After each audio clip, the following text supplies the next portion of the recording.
사무엘하 강의 15번째 시간으로 하나님이 직접 지으시는 성전이라는 제목으로 말씀을 전하겠습니다.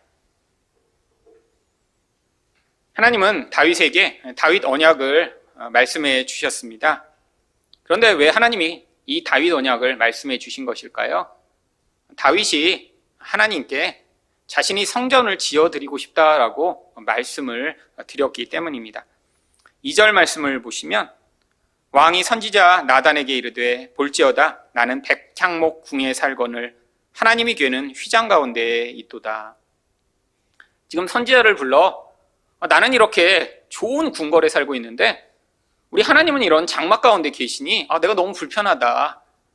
결국에는 하나님도 나처럼 좋은 전을 지어 우리 하나님이 거하실 수 있도록 했으면 좋겠다라고 하는 의도를 이야기한 것이죠. 여러분, 이러한 다윗의 의도에 대해 3절에서 나단이 이렇게 반응합니다.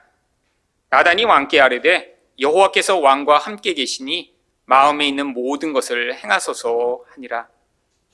지금 다윗 왕의 마음에 있는 하나님의 전을 지어드리겠다라고 하는 그것이 나단이 볼 때도 아주 합당했기 때문에 당신이 마음에 있는 대로 하는 것이 하나님의 뜻인 것 같습니다 라고 지금 이야기한 것입니다.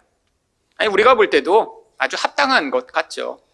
지금 다윗이 왕이 되어 하나님을 예루살렘에 모셨는데 하나님은 여전히 장막 가운데 있고 이 다윗만 이렇게 화려한 궁궐에 살고 있는데 다윗이 그 모든 하나님에 대한 감사와 은혜를 성전을 지어 우리 하나님께 보답하고 싶은 이 마음 얼마나 기특한 것인가요? 그런데 하나님은 이 다윗과 다른 마음을 가지고 계셨습니다. 그래서 5절에서 이렇게 말씀하십니다. 가서 내 종 다윗에게 말하기를 여호와께서 이와 같이 말씀하시되 내가 나를 위하여 내가 살 집을 건축하겠느냐? 너는 나를 위해 집을 건축하지 않아도 돼 라고 지금 하나님이 다른 뜻을 말씀하고 계신 것이죠. 왜 그러신 것일까요? 6절을 보시면 하나님이 왜 이 다윗의 이렇게 하나님을 위해 전을 건축하는 것에 대해 지금 동의하고 계시지 않은지 그 이유가 나옵니다.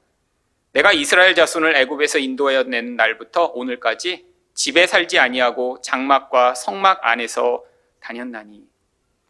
수백 년 동안 하나님은 이렇게 견고한 집이 아니라 천막에 사시고 계시면서도 그게 하나님에게 별로 중요한 문제가 아니다라고 지금 말씀하고 계신 것입니다. 그래서 하나님은 한 번도 내가 이렇게 불편하게 사는데 이스라엘 백성들이 왜 집을 안 짓지? 그래서 그들에게 집을 지으라고 명령하신 적이 없다라고 7절에서 이렇게 말씀하십니다. 이스라엘 자손과 더불어 다니는 모든 곳에서 내가 내 백성 이스라엘을 먹이라고 명령한 이스라엘 어느 지파 가운데 하나에게 내가 말하기를 너희가 어찌하여 나를 위하여 백향목집을 건축하지 아니하였느냐고 말하였느냐. 하나님은 이스라엘 백성 가운데 레위 지파를 택하셔서 자신을 섬기는 특별한 일을 감당하도록 역할을 맡기셨습니다. 그런데 그런 일을 맡았던 아니던 간에 아무에게도 왜 너희는 왜 내 집을 건축하지 않아? 라고 하신 적이 없다라고 하는 것이죠. 왜 그런 것인가요? 하나님은 하나님의 자신의 계획을 가지고 계셨습니다. 어떤 계획이냐면 자기가 결국엔 이 하나님의 전을 스스로 건축하실 계획을 가지고 계셨죠. 사실 그 뜻을 그래서 12절과 13절에서 이렇게 말씀하십니다. 내가 내 몸에서 날 내 씨를 내 뒤에 세워 그는 내 이름을 위하여 집을 건축할 것이요. 결국 하나님이 이 다윗으로 말미암는 씨를 직접 왕으로 세우신 뒤에 그가 하나님을 위해 집을 건축할 수 있도록 하나님이 하시겠다라고 말씀하고 계신 것입니다. 결국 하나님은 스스로 자기가 세운 왕을 통해 자기 집을 건축하실 하나님의 계획을 가지고 계신 것인데 다른 말로 이야기하면 하나님이 직접 이 하나님의 전을 건축하실 것이다 라고 말씀하시는 것이죠. 그렇다면 왜 하나님이 성전을 직접 지으시는 것일까요? 첫 번째로 인간이 지은 성전은 영원하지 않기 때문입니다. 여러분, 이 하나님의 약속이 바로 이 다윗의 후대에 바로 이루어지는 것처럼 보였습니다.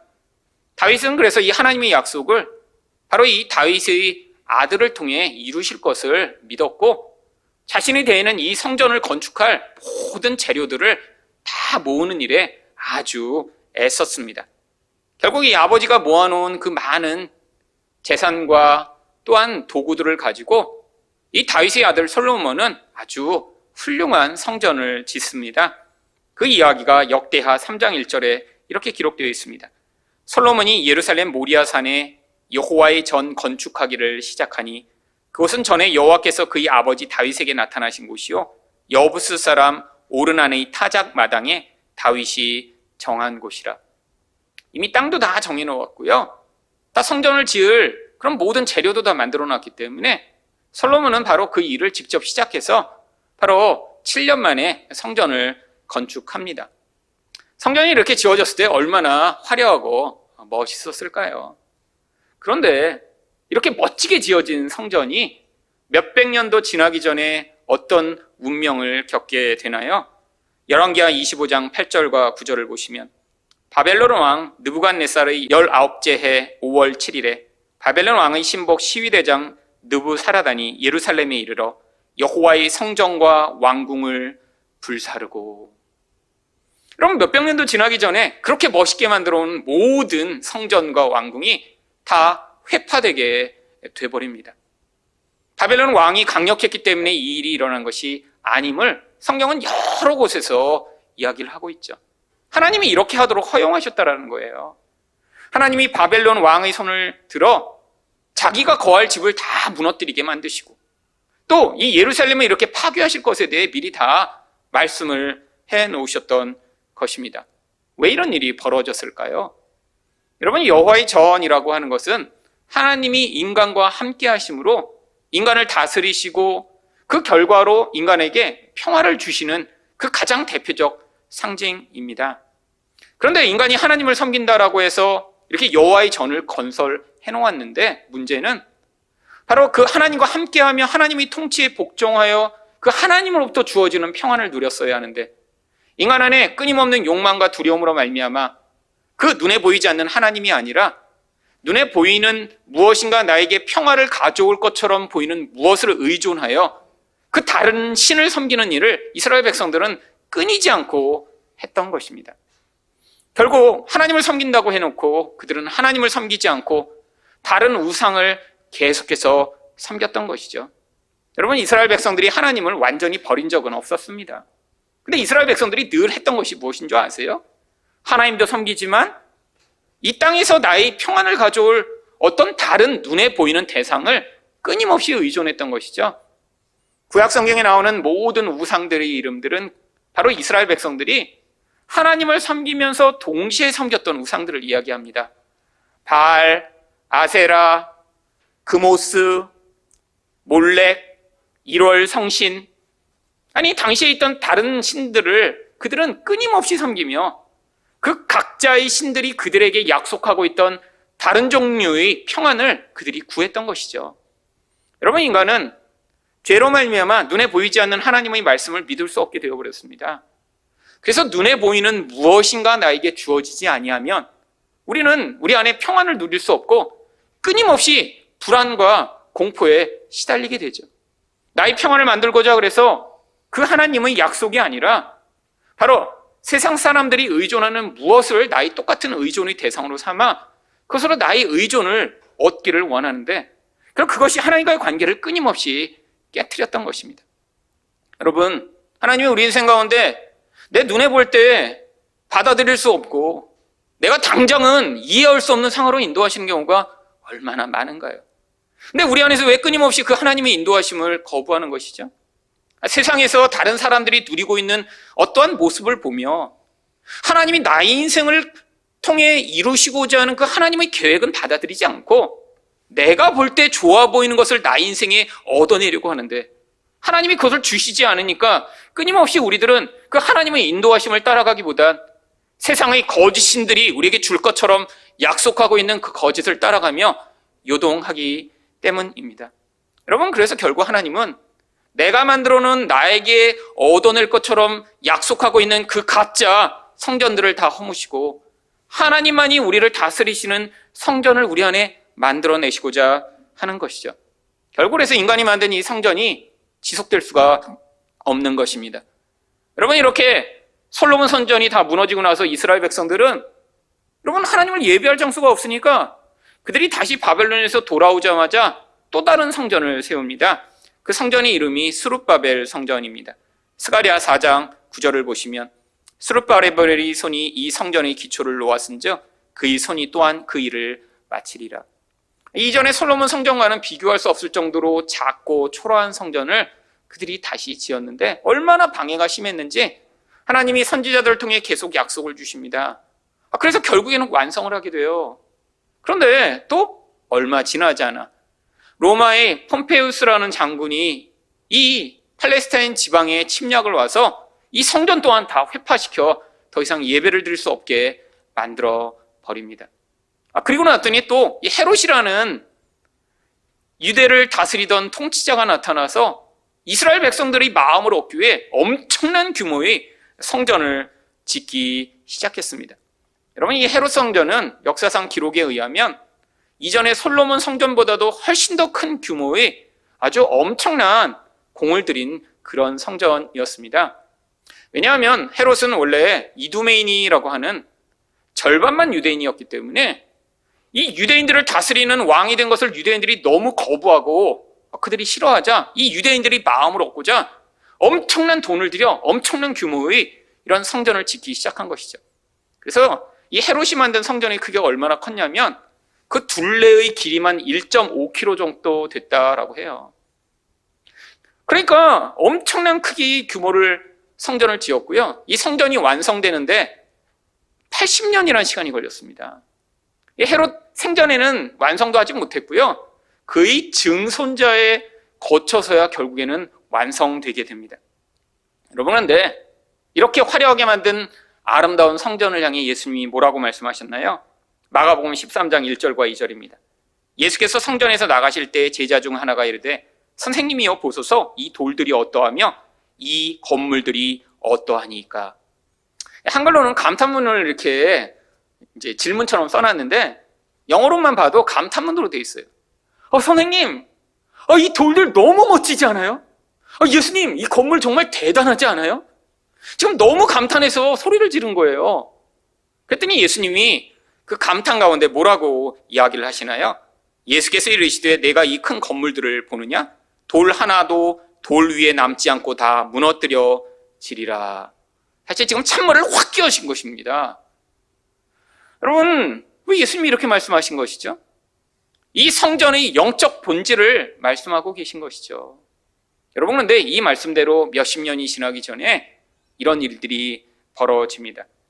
여러분, 이 헤롯 성전이 마지막으로 완성돼서 세부 공사까지 다 끝났다라고 한 게 AD 63년인데 AD 70년, 7년도 지나기 전에 바로 로마의 디도 장군이 와서 이 성전을 다 불태워버립니다.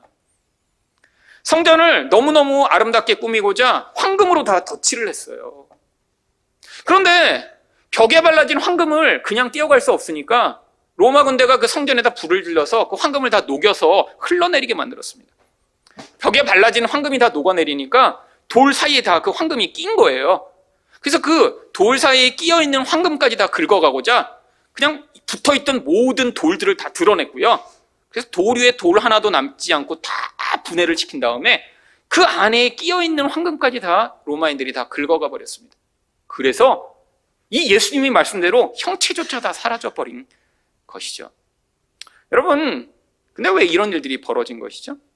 여러분, 성전이라는 거는 하나님이 그 중심에 계셔서 모든 자들을 통치하시며 그 강한 권세로 말미암아 인간을 요동케 하며 인간을 불안하게 만들며 인간 안에서 끊임없는 고통을 만들어내는 이 무질서를 질서로 바꾸시는 하나님의 통치의 결과를 보여주는 것입니다.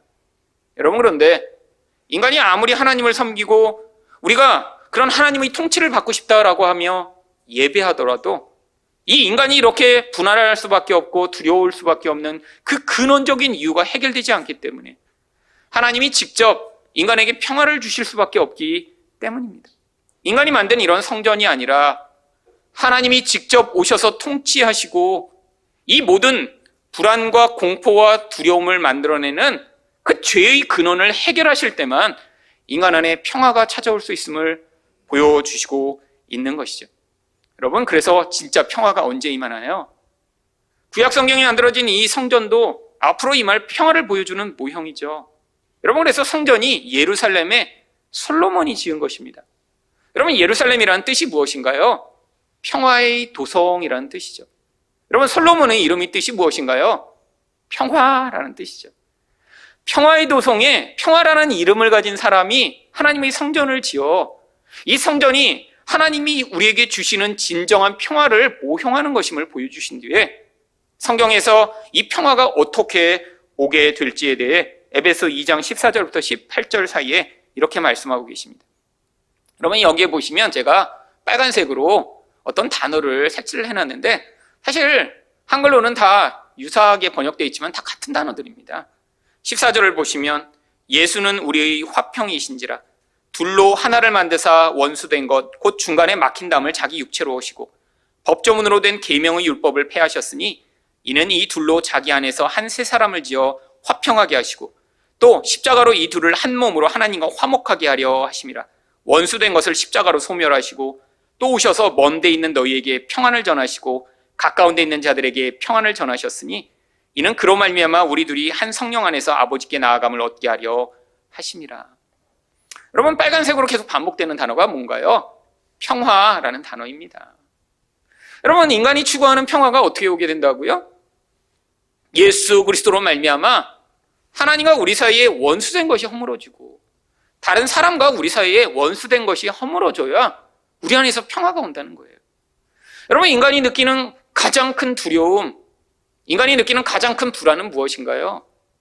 결국에는 내 스스로 나를 다스리고 내 인생 자체를 통제할 수 없어서 앞으로 벌어질 것에 대한 두려움입니다. 결국 인간이 느끼는 그래서 가장 큰 두려움은 죽음에 대한 두려움이죠. 여러분, 또한 결국 인생을 살다 보면 무엇이 두렵나요? 나와 관계 맺는 사람과의 인생을 내가 스스로 통제할 수 없기 때문에 다른 사람의 인생이 어떻게 될 것인가, 또 그 다른 사람의 인생 가운데 나타날 나쁜 결과로 말미암아 나 또한 그 영향력을 받게 되면 어떻게 될까? 그게 엄청나게 두렵기 마련이죠. 여러분, 근데 인간은 아무리 노력하고 애써도 하나님과의 관계 안에서 해결할 수 없는 이 스스로 해결할 수 없는 죽음의 문제를 해결할 수 없고요. 다른 사람의 인생을 내가 통제하고 그것이 나에게 나쁜 영향력을 미치지 않도록 끊임없이 지배하려고 하더라도 결국에는 다른 사람의 인생을 내가 내 마음대로 통제할 수 없기 때문에 결국 불안과 초조로부터 벗어날 수 없는 존재라는 것을 가르치고 있는 것입니다. 여러분, 왜 다른 사람들의 인생을 내가 그렇게 통제하고 싶나요? 그 모든 근원 안에 결국 이 불안을 견뎌낼 수 없는 인간의 끊임없는 자기중심적 모습이 나타나죠. 여러분, 자녀가 나중에 잘못되면 그 잘못된 결과로 말미암아 내가 부끄럽고 내가 문제를 경험해야 되고 내가 힘든 것을 피하고자 어떻게든 내가 원하는 방식으로 자녀의 인생에 개입하려고 하는 것이 그게 부모의 문제 아닌가요? 여러분, 우리 안에서 결국 하나님이 깨닫게 하시고자 하는 아주 중요한 것은 내가 내 인생을 통제할 수 없다라고 하는 사실입니다. 아니, 다른 사람의 인생도 우리가 통제할 수 없다라는 사실이죠. 여러분, 우리가 낳았다고 다 우리 자녀인가요? 여러분, 우리는 위탁자에 불과합니다. 하나님이 각자의 인생을 향한 계획을 가지고 우리 자녀의 인생조차도 우리 하나님이 진짜 아버지가 되셔서 그에게 가장 선하고 좋은 것을 허락하신다라는 믿음으로 하나님께 반응하지 않으면 우리 영혼 가운데 근원적으로 우리를 지배하고 있는 이 불안과 두려움으로 말미암아 결국 우리 주변에 있는 사람들의 손을 놓지 못하고 그것들을 결국에는 끊임없이 통제하고 다스리는 오히려 더 악한 결과를 만들어내는 그런 결과를 만들어내게 되어 있죠. 여러분, 결국 하나님이 우리에게 진정한 평화는 우리가 아니라 예수 그리스도를 통해서만 얻어줄 수 있음을 가르치시는 것이 그게 바로 우리 인생에 나타나는 이 평화를 경험하게 하시는 과정입니다. 여러분, 결국 진짜 평화는 우리 예수님만이 만들어내시는 것입니다. 여러분 인생 가운데 여러분 인생이 계획해놓고 아니 다른 사람의 인생 가운데 여러분이 바라보고 있는 이렇게 돼야지만 돼라고 하는 그런 기준이 있으신가요? 여러분, 하나님은 그걸 내려놓기를 원하세요. 여러분이 그런 수준으로 산다고 여러분이 평안한 게 아니라 여러분 주변에 있는 사람들이 그런 모습으로 살아 나중에 된다고 여러분 인생 가운데 진짜 평안이 오는 게 아니라는 거예요. 예수님이 여러분의 인생의 주인이 되셔서 남들이 볼 때 어떤 모습이든 간에 진짜 하나님이 나와 내 주변 사람들이 인생에서 어떻게 개입해 오셔서 그들마저도 하나님의 뜻에 따라 진정한 하나님의 뜻을 이루어 나가실 것들을 여러분이 신뢰하실 때, 바로 그때 여러분이 하나님이 주실 수 있는 그 평안이 무엇인가를 경험하실 수 있는 것입니다. 두 번째로, 왜 하나님이 성전을 직접 지으시는 것인가요? 하나님이 예수님을 성전으로 삼으셨기 때문입니다. 여러분, 우리는 눈에 보이는 것만을 의존하고 눈에 보이는 것이 아니면 받아들이기 어려운 존재입니다. 그래서 하나님이 구약에서 이 성전과 관련된 많은 율법과 많은 제도들을 주셨죠. 여러분, 근데 그것은 모형입니다.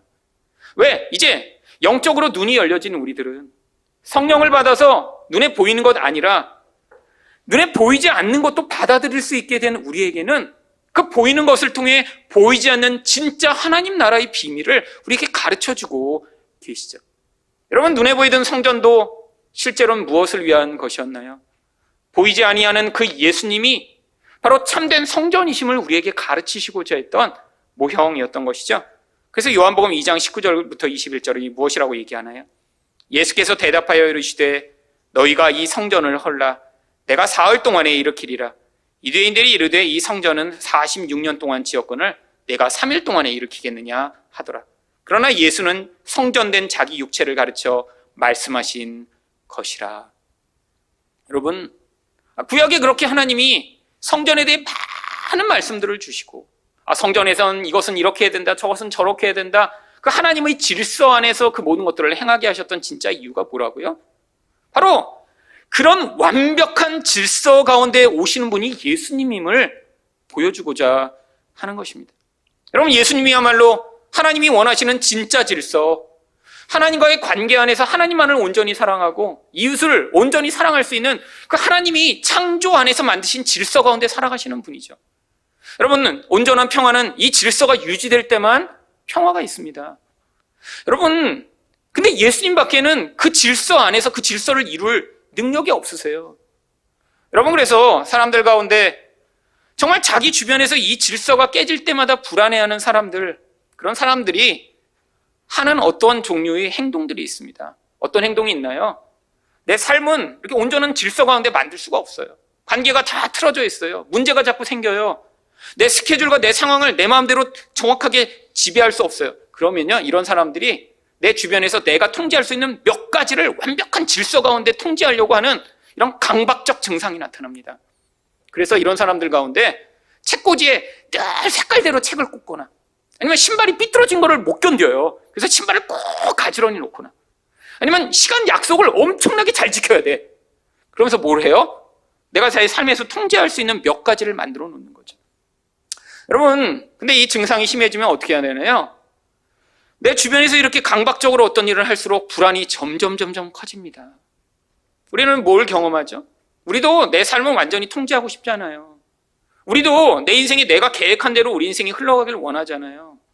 그런데 우리 인생마다 내가 그것들을 그대로 이루고 그 평안을 가져올 수 없는 그런 자라는 사실을 깨달아 그때 필요한 것이 무엇이냐면 좌절과 절망에 빠지는 것이 아니라 예수를 의존하는 것입니다.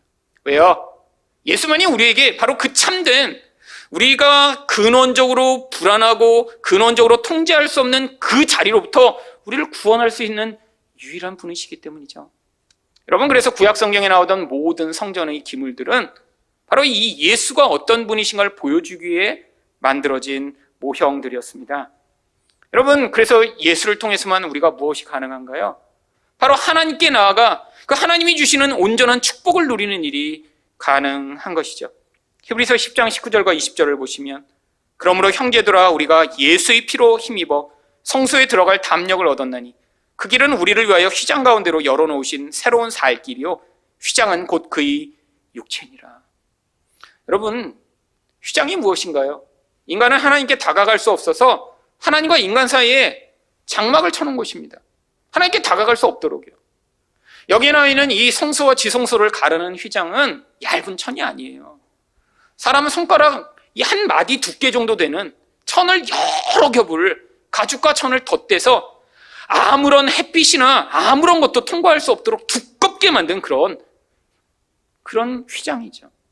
여러분, 근데 이제 그게 필요 없대요. 왜요?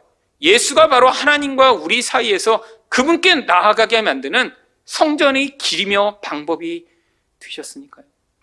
여러분, 그래서 성전에 있던 많은 기물들도 예수를 보여주는 것이었습니다. 여러분, 성소에 들어가면 원래 떡을 6개씩 위로 쌓아놓던 진설병이 있었어요. 아니, 왜 하나님을 만나는 성소의 자리에 왜 떡을 이렇게 쌓아놓나요? 앞으로 진짜 생명의 떡이 오셔서 우리의 이 갈급함과 우리 궁핍함을 채워주실 것임을 보여주고자 했던 것이죠. 그래서 예수님이 요한복음 6장 51절에서 뭐라고 말씀하셨나요? 나는 하늘에서 내려온 살아있는 떡이니 사람이 이 떡을 먹으면 영생하리라. 내가 줄 떡은 곧 세상의 생명을 위한 데 살이니라. 여러분, 인생 가운데 있는 이 모든 불안의 요소, 두려움의 요소 가운데 끊임없이 우리가 영적으로 목말라 나타나는 결과인 경우가 아주 많이 있습니다. 예수 만나지 못하면 결국 그 갈증에서 우리는 그 배고픔에서 벗어날 수 없다는 거예요. 여러분, 이게 바로 신앙의 여정입니다. 우리도 다 똑같이 눈에 보이는 무엇인가 내가 가지고 눈에 보이는 상황이 내가 원하는 대로 흘러가면 거기서 만족하고 기쁠 것 같지만 하나님은 하나님 백성들을 그 자리로 부르시면서 뭘 경험케 하세요? 예수 말고 다른 것으로는 내 인생의 이 근원적 갈망과 갈증을 해결할 수 없음을 가르치시고자 하시는 것이죠. 또한 성소에는 뭐가 있었나요? 촛대에 7개의 촛대를 만들어 놓고 거기에 촛불을 밝혔습니다. 근데 이 촛불을 왜 밝힌 거죠? 바로 예수가 우리를 어둠 가운데서 인도할 빛이 되심을 가르치시고자 한 것이죠. 요한복음 8장 12절입니다. 예수께서 또 말씀하여 이르시되 나는 세상의 빛이니 나를 따르는 자는 어둠에 다니지 아니하고 생명의 빛을 얻으리라. 여러분, 인생 가운데 우리가 가장 혼란하고 불안할 때가 무엇인가요? 아니, 어떤 선택을 해야 되는데 그 선택이 좋은 결과를 가져올지를 우리가 예측할 수 없을 때죠. 우리 인생 가운데 얼마나 많은 것들이 사실은 우리 선택으로 말미암아 달라지는 경우가 많이 있나요? 여러분, 그래서 얼마나 불안한가요? 여러분 가운데 지금 내가 이렇게 선택했는데, 내가 이 직장을 선택했는데, 이 사람을 선택했는데, 이런 결정을 했는데 그게 그 다음에 어떻게 될까 알지 못해서 너무너무 불안한 경우 많지 않나요? 여러분, 근데 늘 뭘 깨달으세요? 여러분이 아무리 고민하고 아무리 애를 써도 그 선택이 늘 좋은 결과를 남기지 않는다는 걸 깨닫으시잖아요. 여러분, 그래서 결국 우리 인생 가운데 우리가 얼마나 어둠 가운데 살아가는 자인가를 끊임없이 알게 되는 것입니다. 여러분, 솔직히 우리 인생 가운데 만약에 여러분이 미래를 아셨더라면 아마 많은 선택들이 달라졌을 거예요. 여러분 미래를 아셨더라면 아마 대부분 결혼 안 하셨을 것입니다. 저도 제 미래를 알았으면 전 유학도 안 갔을 거고요. 저는 제 미래를 알았으면 모든 제가 선택했던 많은 것들을 제가 선택 안 했겠죠. 아니, 고통스러운 거 과정을 지나고 나니까 은혜지, 그 과정 가운데는 그게 나에게 내 인생을 다 파괴하는 가장 큰 고통이었으니까요. 여러분, 그런데 우리 예수님을 믿는다는 건 어떤 약속이 주어져 있나요? 우리는 어두운 가운데 우리 미래를 알지 못하고 더듬더듬 거리며 우리 인생을 살아가는 것 같지만 예수가 우리 인생의 빛이 되셔서 그 예수를 따르는 자의 인생 가운데는 그 어둠이 우리를 잠식하지 아니하고 결국에는 생명의 빛으로 우리 인생을 궁극적으로 인도하실 분이 계심을 우리가 믿기를 원하시는 것입니다. 그럼 이게 바로 성도의 인생 가운데 주어지는 결국이죠. 세상 사람들은 누릴 수 없는 결국이요. 어두운 가운데 인생을 살아가다가 그 끝에 갔더니 좋은 결과가 주어지는 게 아니라 그 끝은 무엇인가요? 영원한 멸망과 영원한 어두운 가운데 슬피 이를 갈며 고통하는 자리가 주어져 있는데, 하나님의 백성 가운데는 이 인생 가운데 어두움을 지나는 것 같지만 그 가운데 빛으로 임하신 예수의 손을 붙잡는 자마다 그 인생의 끝에 그 영광스러운 자리, 하나님의 생명의 빛을 영원히 누리는 자리로 인도하실 하나님의 약속이 기다리고 있는 것이죠. 여러분, 그래서 이제는 더 이상 하나님과 우리 사이를 막고 있는 휘장이 필요 없는 것입니다. 그래서 마태복음 27장 51절에 이에 성소 휘장이 위로부터 아래까지 찢어져 둘이 되고, 하나님께 나아가는 모든 길들이 막혀있던 그 모든 일들이 이제는 예수로 말미암아 필요 없게 돼서 예수가 십자가에 달려 돌아가셨을 때 휘장이 찢어져 이제 우리가 하나님께 자유롭게 나아갈 수 있는 길이 열린 것이죠. 여러분, 바로 이 이야기가 그래서 요한복음 14장 6절에 예수께서 이르시되 내가 곧 길이요 진리요 생명이니 나로 말미암지 않고는 아버지께로 올 자가 없느니라 라고 말씀하고 있는 것입니다. 여러분, 결국 예수 믿는다는 것은 예수만이 나의 유일한 길이며 예수만이 나의 인생의 인도자며 예수만이 나의 인생의 빛이 되심을 우리 인생의 과정을 통해 고백하고 경험하는 것입니다. 마지막으로 왜 하나님이 성전을 직접 지으시는 것일까요? 하나님이 성도를 성전으로 지으시기 때문입니다. 성전이란 무엇인가요? 하나님과 함께하고 하나님을 만나는 자리죠. 여러분, 근데 이제는 어떤 외부적인 장소에서 하나님을 만나는 것이 아닙니다. 하나님이 우리와 함께 하시고자 하는 가장 중요한 이유가 무엇인가요? 우리와 늘 함께 계시며 우리와 함께 만나시고 우리와 사랑의 관계를 맺고자 하시는 것이죠. 바로 그것 때문에 예수님을 보내셔서 죄를 해결하신 것입니다. 죄가 해결돼야 죄 없으신 하나님이 우리와 함께 하실 수 있으니까요. 그래서 이제는 무엇이 성전인가요? 바로 우리가 성전으로 부름을 받은 것이죠. 고린도전서 3장 16절을 보시면 너희는 너희가 하나님의 성전인 것과 하나님의 성령이 너희 안에 계시는 것을 알지 못하느냐? 여러분, 어떤 외부에 있는 성전을 통해 하나님을 만나는 게 아닙니다. 하나님이 우리 각자에게 성령을 주셔서 그 성령으로 말미암아 우리가 하나님과 함께하여 그 사랑의 관계를 누리는 자가 되도록 만들어 가시고자 하는 것이죠. 여러분, 근데 여기에 문제가 있습니다. 하나님이 우리를 성전으로 삼아 하나님을 만나게 하셨는데 우리 안에 이미 과거부터 존재하고 있던 다른 종류의 우상들이 가득하다라고 하는 것이죠. 여러분, 그래서 고린도후서 6장 16절을 보시면 하나님의 성전과 우상이 어찌 일치가 되리요.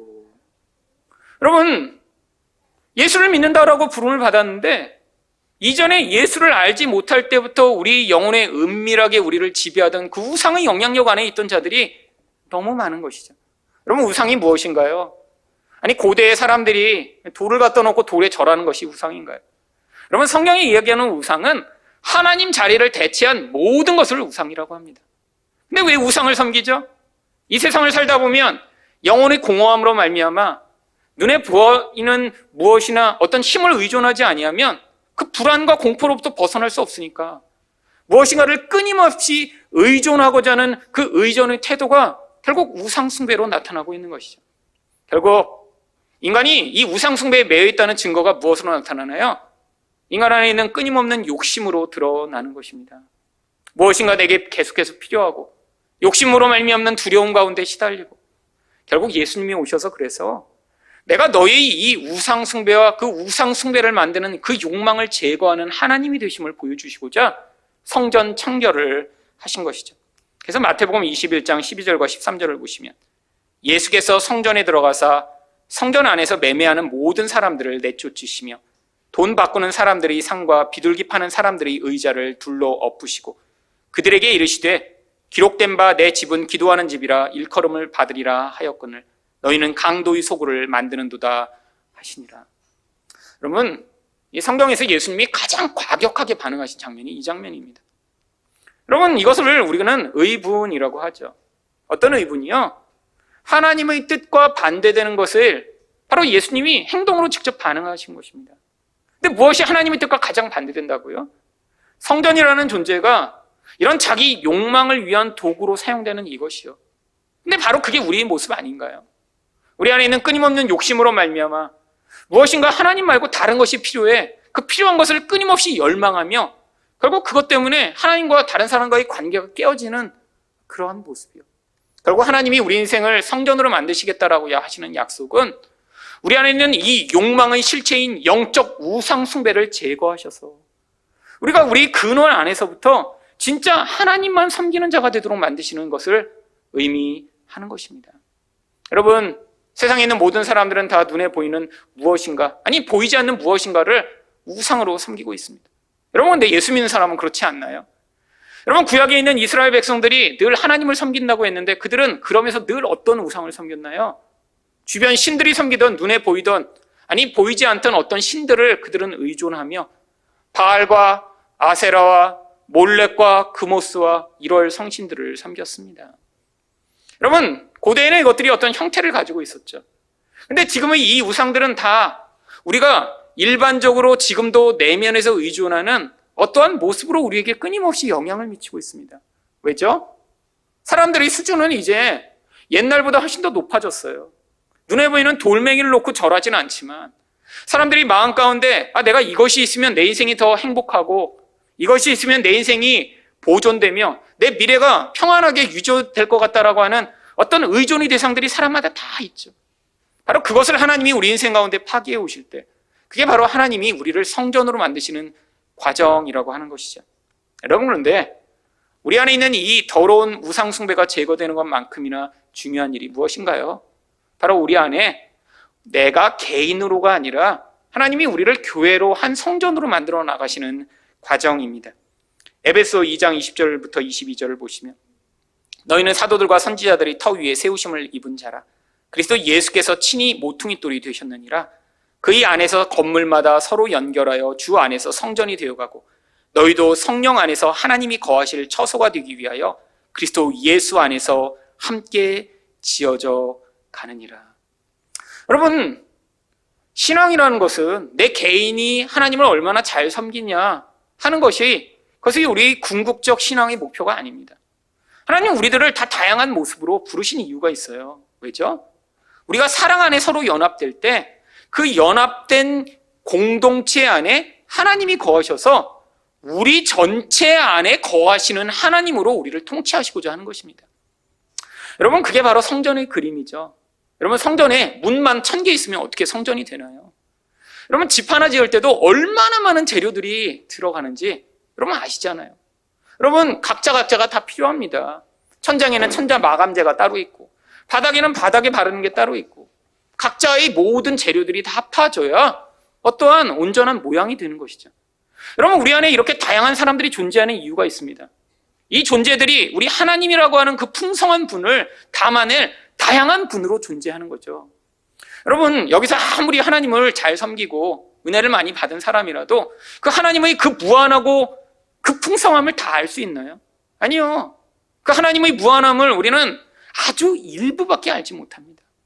여러분, 그런데 이런 사람들이 모여 인생 가운데 하나님이 어떻게 개입해 오시는지, 어떻게 은혜를 베푸시는지, 어떤 방식으로 일하시는지를 우리가 같이 경험해 나가며 결국 우리 안에 함께 일해 나가셔서 우리를 통해 그 가운데 하나님이 누구신가를 가르치시고 우리가 그 하나님을 영광 돌리는 자리에 우리를 세워나가실 때 결국 교회로 우리는 연합된 자들로 하나님을 함께 섬기고 예배하는 자리에 서게 되는 것이죠.